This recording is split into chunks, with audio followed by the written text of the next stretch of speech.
Hey guys, Sarah here. Thank you so much for joining me for my first Facebook Live training. I'm super excited to be here with everyone. Here, let me adjust this a little bit.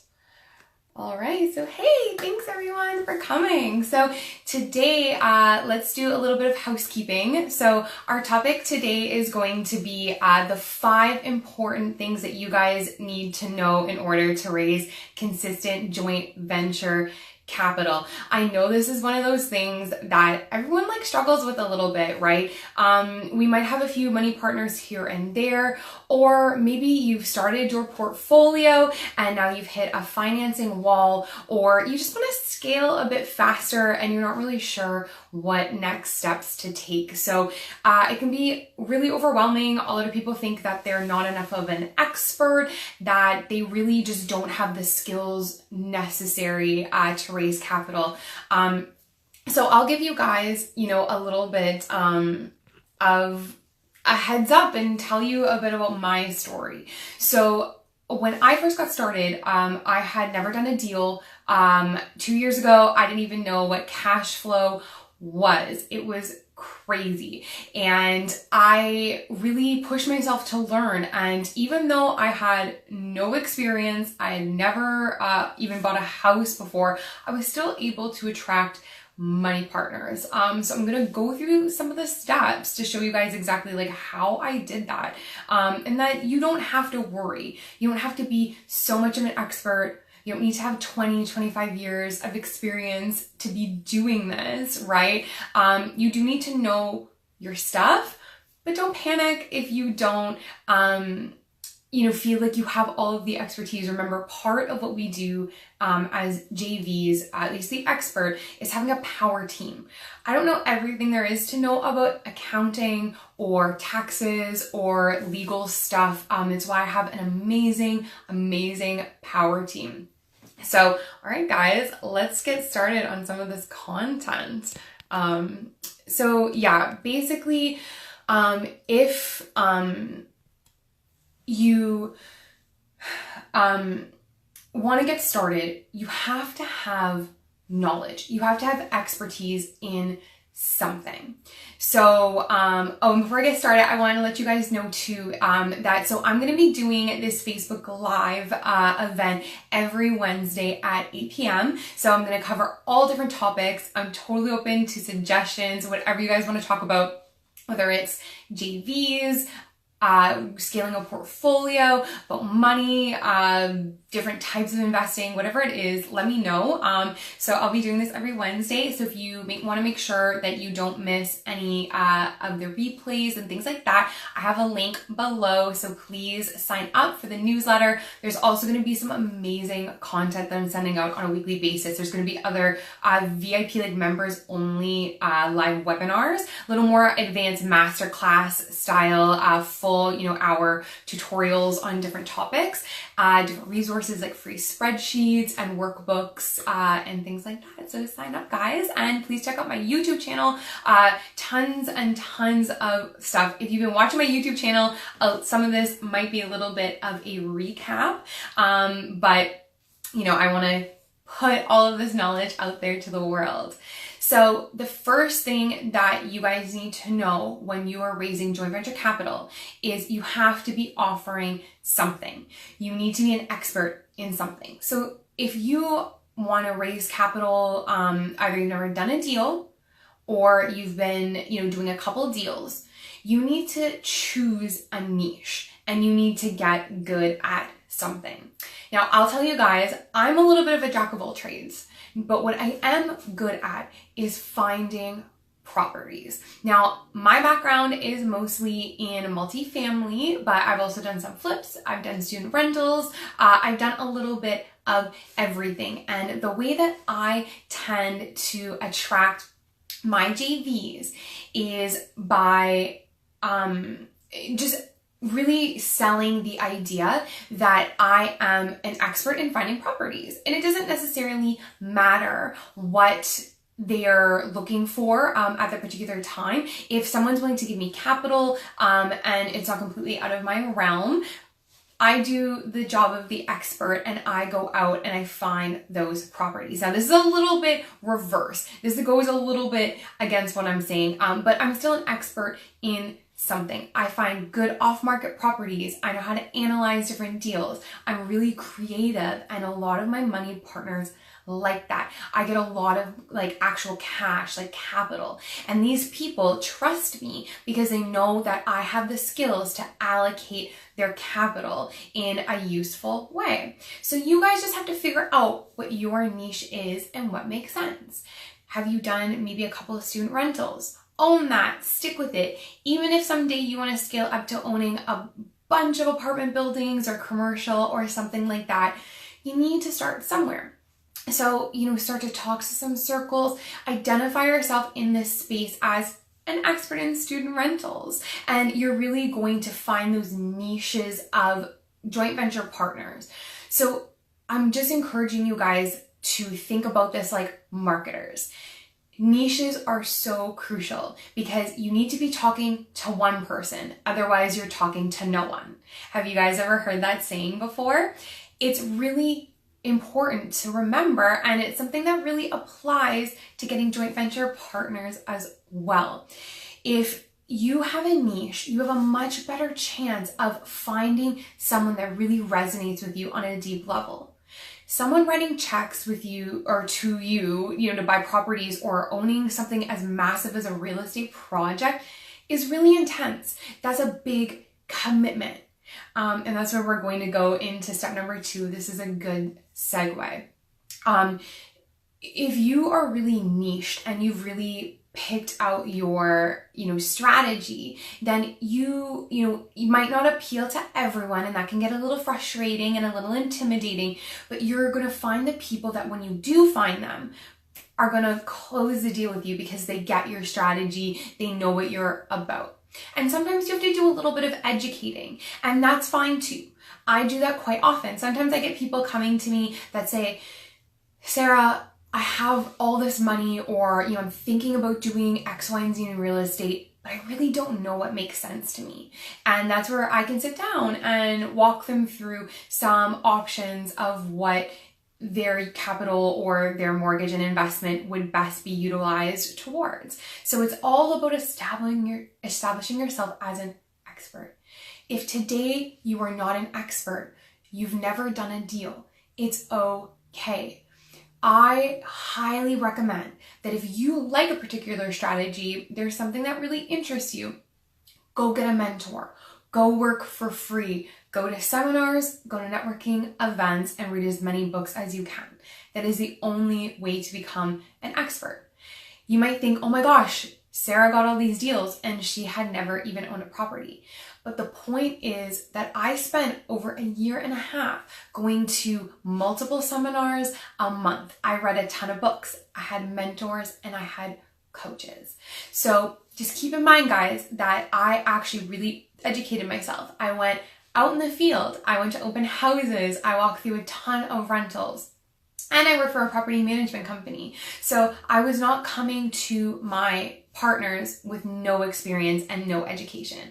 I might not have purchased a property, but I knew the steps to take. I knew how to analyze a deal, and I knew all of the different components to real estate. So if you're just at that beginning step and you're a little intimidated, it's okay. It's going to take you some time. This is not a get rich quick thing. You guys really have to put in the time and the effort. But I am just telling you too that, you don't need a ton of real estate under your belt. You just need to know how to go analyze deals, know the right steps. Even go sit down with some like lawyers and mortgage brokers. Get them to explain the process of purchasing a rental, purchasing a house, so that there's no surprises. You know all the steps to take. So when your investors go, okay, we put in the offer and now what?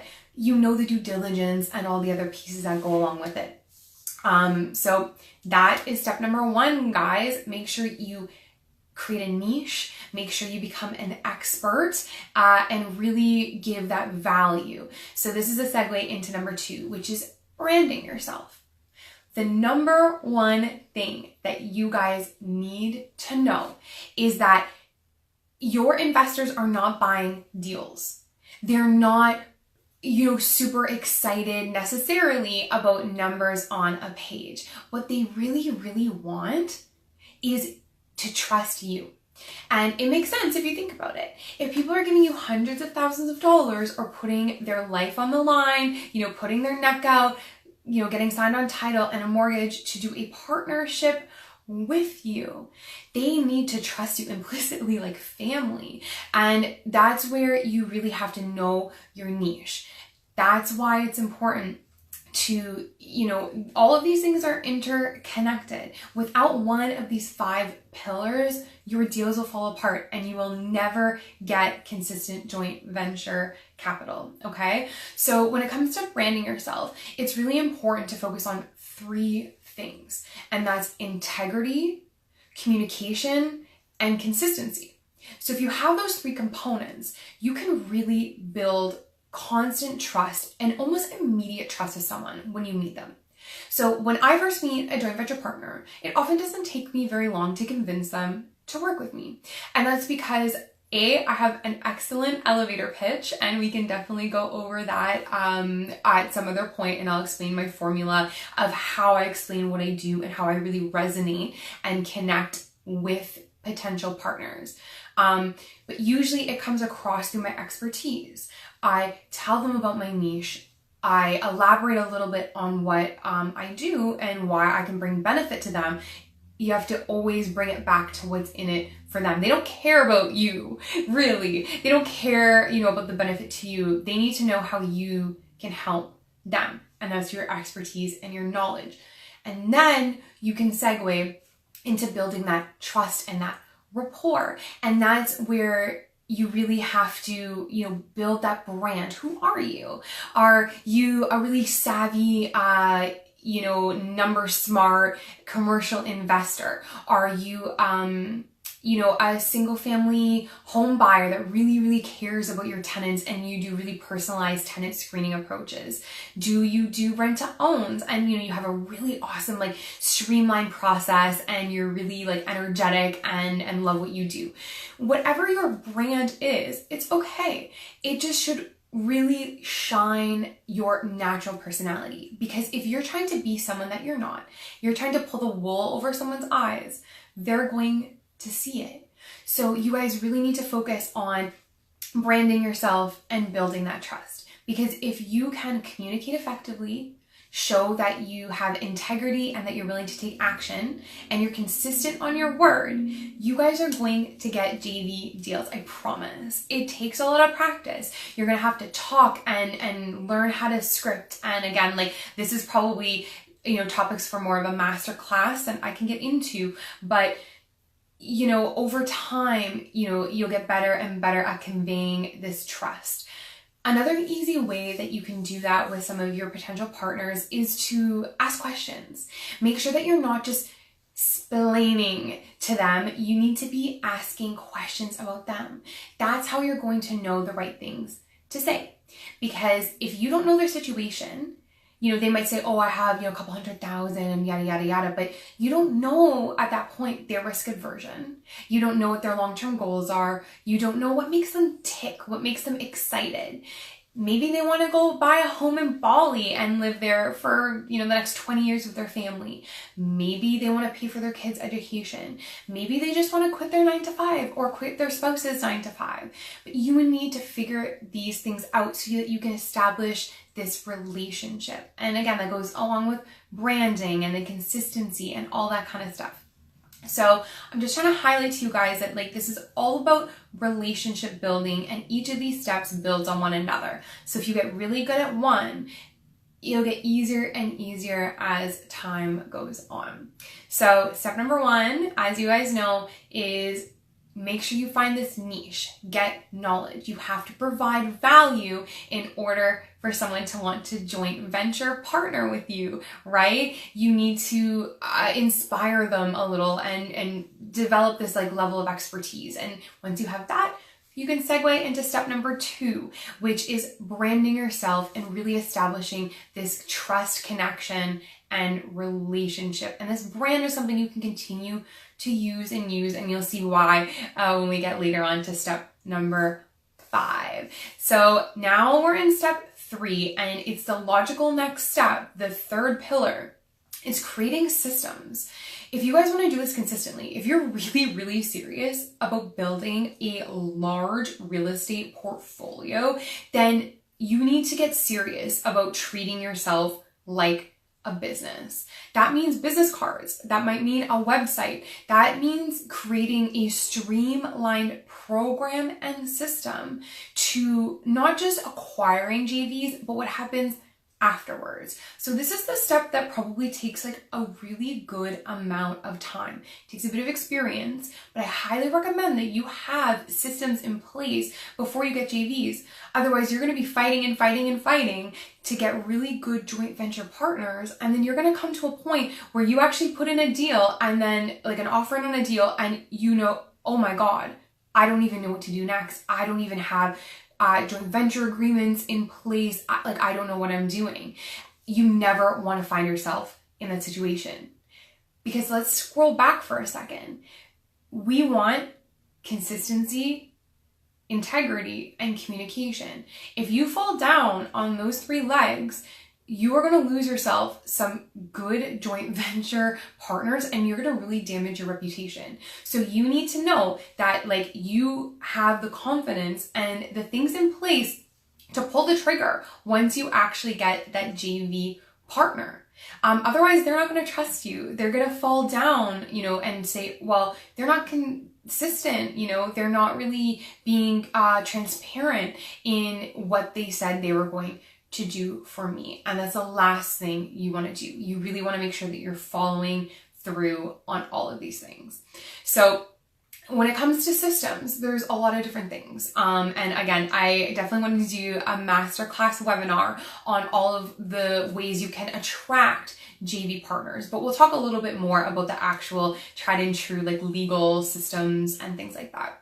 So ideally, your systems, I would recommend you have your expertise, you have an elevator pitch, you start to incorporate some persuasive language into some of your speaking to partners and things like that. Then you can start to like systemize this stuff. So you kind of know what you're going to say. You've identified an ideal JV partner. That's another thing I highly recommend, that you kind of have a profile depending on the type of investing that you do, whether you're looking for capital, whether you're looking for mortgages, whether you're looking for contractors, like whatever it is you need in a partner, you should really start to narrow in on who they are. So then you can really target them, whether it's via email, whether it's via Facebook, whether it's at networking events, and you know what matters to this type of person, this demographic of person. You can really just boom, boom, boom. You have your elevator pitch, you know how to open, you know how to connect, ask the right questions, speak in persuasive ways, and then swoop in, you go for the close, you go for the sale. So I highly recommend that you get people's business cards. We give out a lot. Like we just like toss out business cards to everyone, but sometimes we don't always do a really good job of getting business cards or contact information from other people. We cannot trust that these potential leads are actually going to call us. Likely they're not. We need to do our due diligence and follow up with them. We're the business owner here. We're the investor. We're the expert. So you need to get their business cards and you need to future pace them. If you're at a networking event or you just met up with someone who you think could be a potential JV, it's called future pacing. You need to set up the next steps so they expect it and you're kind of pushing them along the process. You take the reins of control and it's just further identifying that you are the expert. You say, hey, great, I'd love to take you out for coffee or have a quick phone call. How is tomorrow at 12? Does that sound great? Okay, cool. I'll make sure I reach out to you. Now, they can interject and say, oh, I'll call you, or I'm not available, or whatever, but you're at least you're setting this tone that you're about to take action, you're excited, you want to do the call, let's do it. Even if it's a follow-up email, you always respond within 24 hours. Once that's accomplished, then you set up a coffee meeting, you set up the phone call, you do something, but make sure not a lot of time goes on. You don't want to lose that momentum. Once that happens, now you guys are well on the path. So that's your systems to just closing a JV, right? Now, once you get a JV, it's really, really important that you do your due diligence about them as a person. If it's someone you don't know, if it's a stranger, there's different layers to things. And I'm just going to kind of go through them quickly because this I could talk about for hours. So I have something that's called kind of like a personality questionnaire. And it's not just about what they want as a JV. It also gets into some of their financial stuff. Because here's the thing, they might say, oh, wow, like you're asking for a lot. But if they're about to write a check or qualify for a mortgage and you guys are going to partner together, you need to know their financial situation. Like you need to know that they actually have this money in the bank, that they're serious. And this really weeds out the people they have conversations with. And then I get this from so many people. You go to pull the trigger and the people back out, they flake, right? And it's like, oh, it's so frustrating. But if you go through this due diligence, this system, you really weed out the people that are serious, and it really, really helps you to, kind of keep these people on track and on pace. So, because once they're sending documents and they're filling things out, it becomes a lot more official. So they're going to fill this questionnaire. You're going to learn, do you want long-term, short-term, commercial, residential? You guys get to, it's a lot more in depth about what they're looking for. Then you get a little more info. Where do you work? What's, you don't necessarily have to ask for their T4s, but you should have, do you own a principal residence? How many properties do you have? What's your debt to income ratio? What have you been pre-qualified, or pre-approved for different, yada, yada, yada. And I work with an amazing mortgage broker. It is mandatory that unless they're lending me cash, that they meet with my mortgage broker. It's a non-negotiable because I trust her so much and I need to know what their real situation is. I know there's, client privilege. It's not like I'm snooping, but I need a pre-approval from her to be able to know that what they're saying is the truth. And I think you're, perfectly entitled to that. Keep in mind, if you're going to go on title on this property and you're, investing your time, potentially your money, you are just as important in this JV. It's not all just about protecting them. So there's that aspect of things, right? Then once that happens, then you find the deal. And at this point, now you can get an actual written commitment from them. And this is essential, guys, because if you don't have a deal right this second and you want to lock in this cash, you need a written commitment from them because they will take that money and go. Trust me, it has even happened to me multiple times. People are so interested and they love you and life's great. And then all of a sudden, it's like you don't have that written commitment from them to these deals and then they just vanish. So I highly, highly recommend once you're starting to actually look at houses and put in offers, get a signed commitment, and your lawyer can do this for you. And I can provide you guys with some documents that way as well. So yeah, so that's basically that kind of system. Then from there, there's a ton of legal documents, right? You guys need to have your JV partnership agreement. You should have a template that your lawyer has drafted up for you, or that at least you have an idea of, what generally goes in these agreements, because your partners are going to need to know what steps come next. You need to know that all the legalities and all the questions that they are going to have are good and valid, right? That, you know what they're anticipating. You've already answered them. You already have these forms. You can send it to them and then everyone's great, right? Everyone's happy. They feel like, you're in control, that the process. You really want to instill that confidence in your joint venture partners. And again, it's all about establishing this strong relationship. If you're going to own real estate with someone, it's usually not a short journey. It's going to be 3, 5, 10, even 15 years. So you really need to know who you're getting into bed with on these properties. And yeah, so yeah, we're gonna wrap up with my last pillar to raising capital, but I did want to remind you guys again to please sign up for my newsletter. The link is below. It'll give you tons of awesome access to projects I'm working on currently if you're interested, really good weekly resources, free webinars that are only members only, and some other amazing resources on my YouTube channel. All right, guys, so we're down to the 5th pillar. So now we've covered everything that you need to know up until this point on how to scale, joint venture partners and getting them. Oh, sorry, I'm only on the 4th one, my bad. Sorry. So the 4th one is a question that everybody asks me, and that is, where do you find capital partners?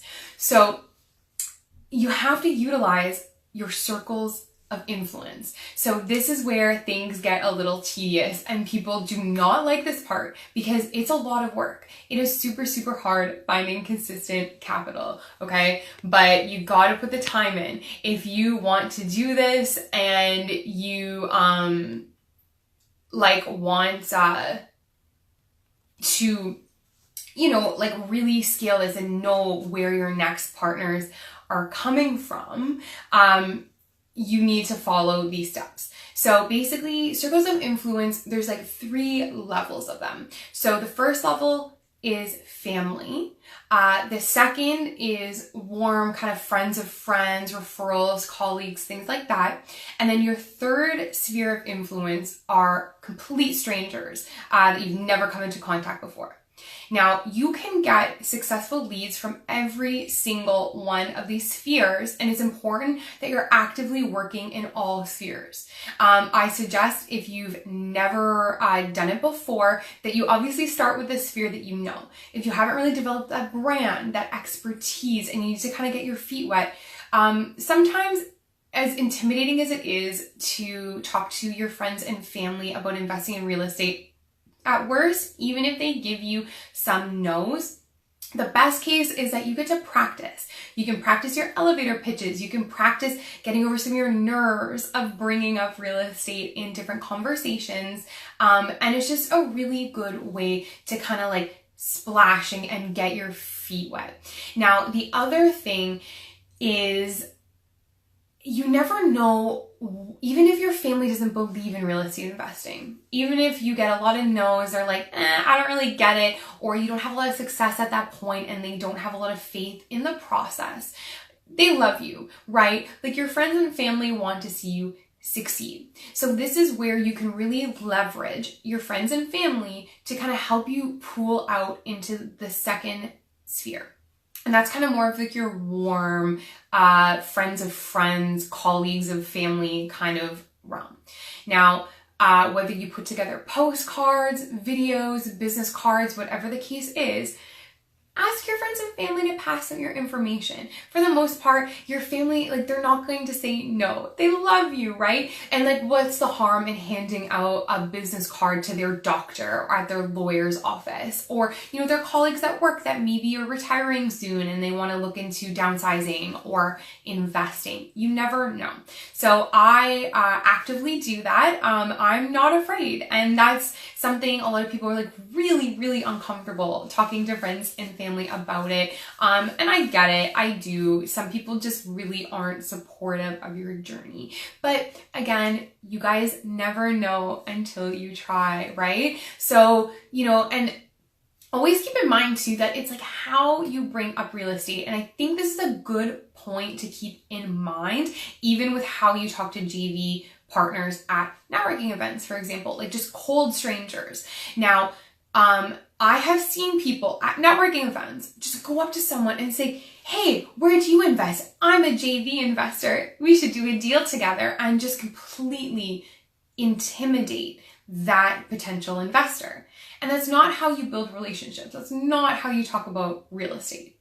Remember point number 2, which is branding yourself and establishing that trust, that relationship. They don't want to buy a product. They want to invest in you as a person, right? So you need to make sure that like, if you're talking to your friends and family about real estate, that it's not deals and number and analysis. Remember, they don't love real estate. They don't really care about real estate the way that you do. They care about you as a person, what motivates you, what you're doing, right?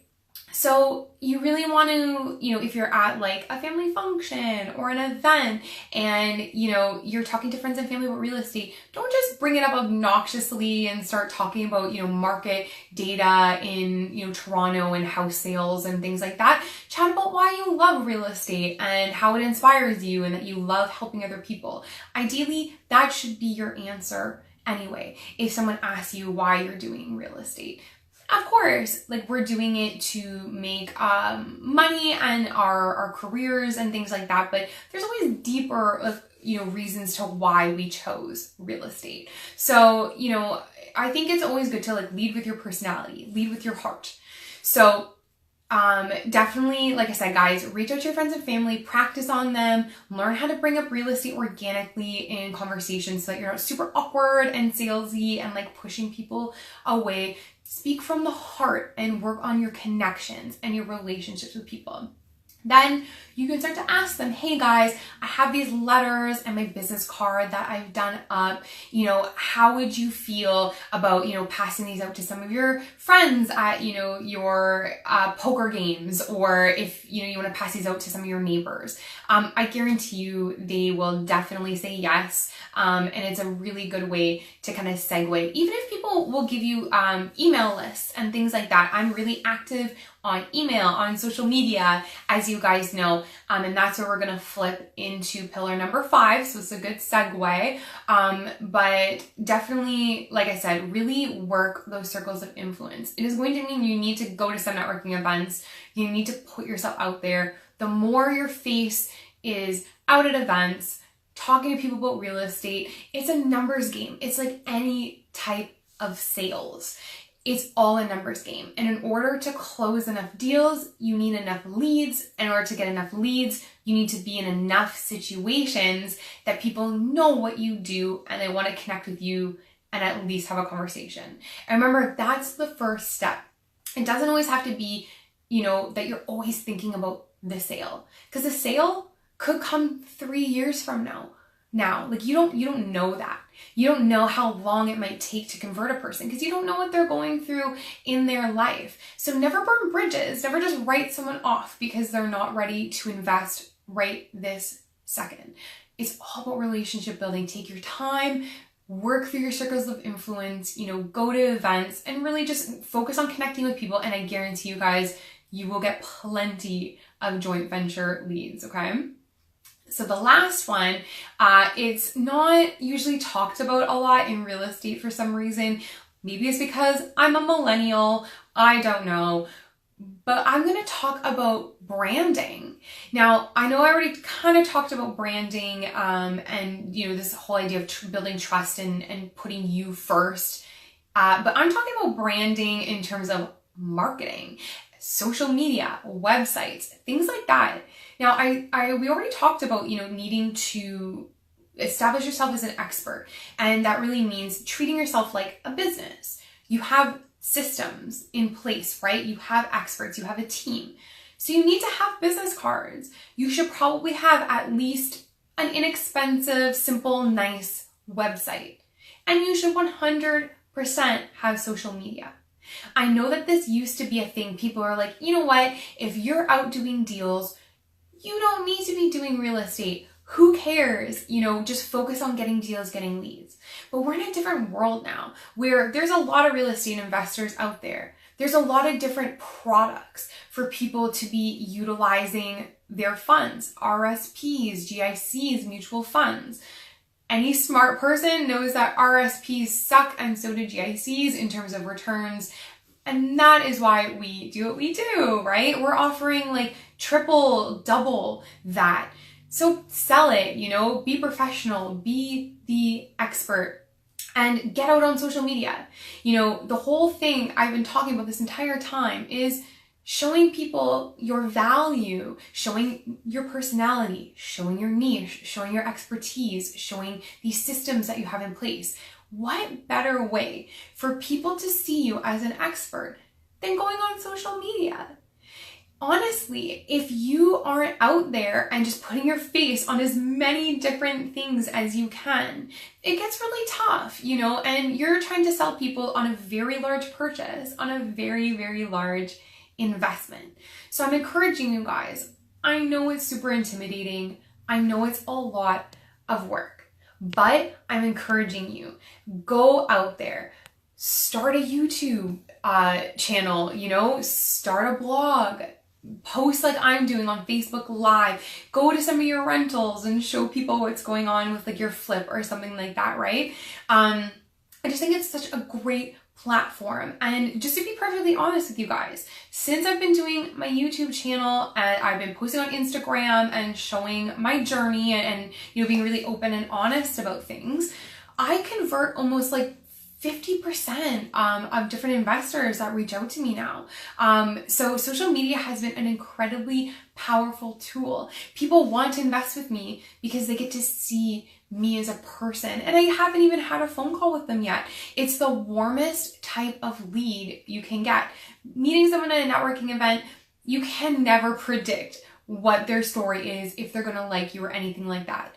Social media is so cool because they can create me on Facebook, they can watch me on Instagram, they can watch me on YouTube and really get a sense for who I am immediately. And if they really, really like me, they're going to reach out to me. I don't even have to do anything. So I think it's just such a super, super powerful platform. And it really gives us just such a massive pool. Keep in mind, there's billions of Facebook users. Billions. Are you going to appeal to billions? Absolutely not.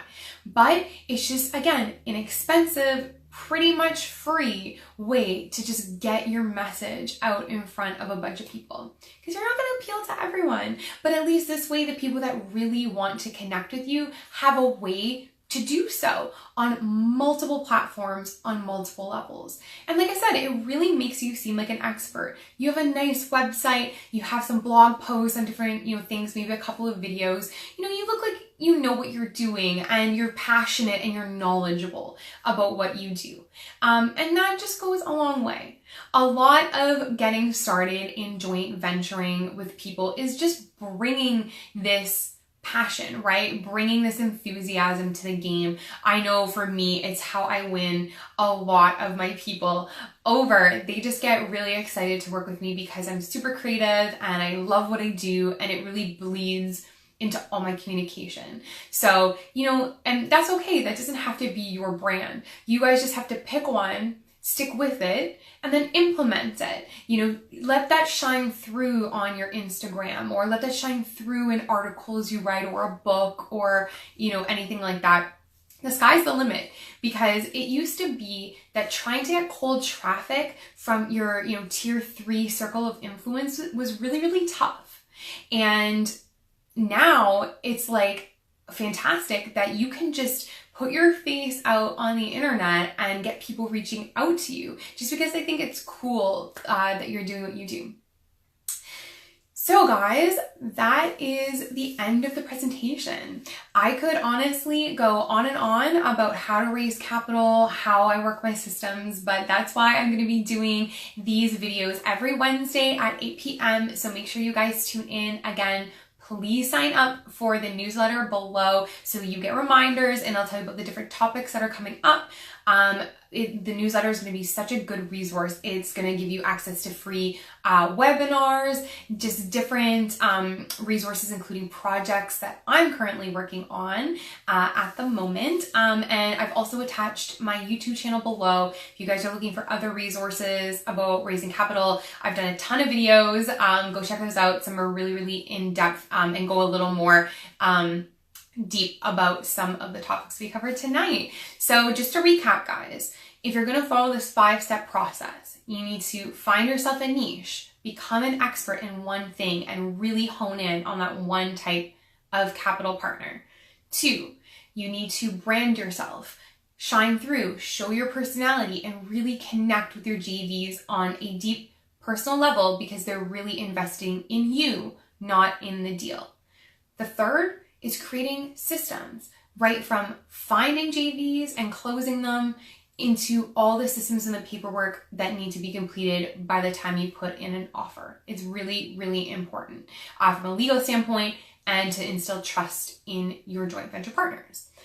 The fourth is to really utilize your circles of influence, all three of them, from your friends and family, referrals and colleagues, and then really using the fifth pillar, which is social media, to really, really hone in and bring that big unknown sphere 3 into the 2 and your inner spheres. Get a website, run yourself like a business. Get on Instagram, get on Facebook, make sure you're putting yourself out there so people can see who you are and you just get to reach such a massive audience and maybe even help some people along the way, which is always fun and it's really why I love doing what I do. It's not really for me, I love sharing my knowledge with you guys. So thanks everyone for tuning in. I really appreciate it and I'm so looking forward to doing this every week. Again, if you guys have specific topics about anything in real estate you want, whether it's like how to buy a commercial property, how to flip a house, different renovations that add value. I'm even thinking about doing a live, analyze a deal type of video if you guys would like that. So comment below and let me know what kind of topics you guys would be interested in. So it was super fun. If anyone has any questions right now, let me know too. I'm here to answer away. All right, well, sorry. It's been great, guys. Again, I'm super looking forward to doing this. It's been super fun and hope you guys have a great night and reach out to me anytime. Bye guys, take care.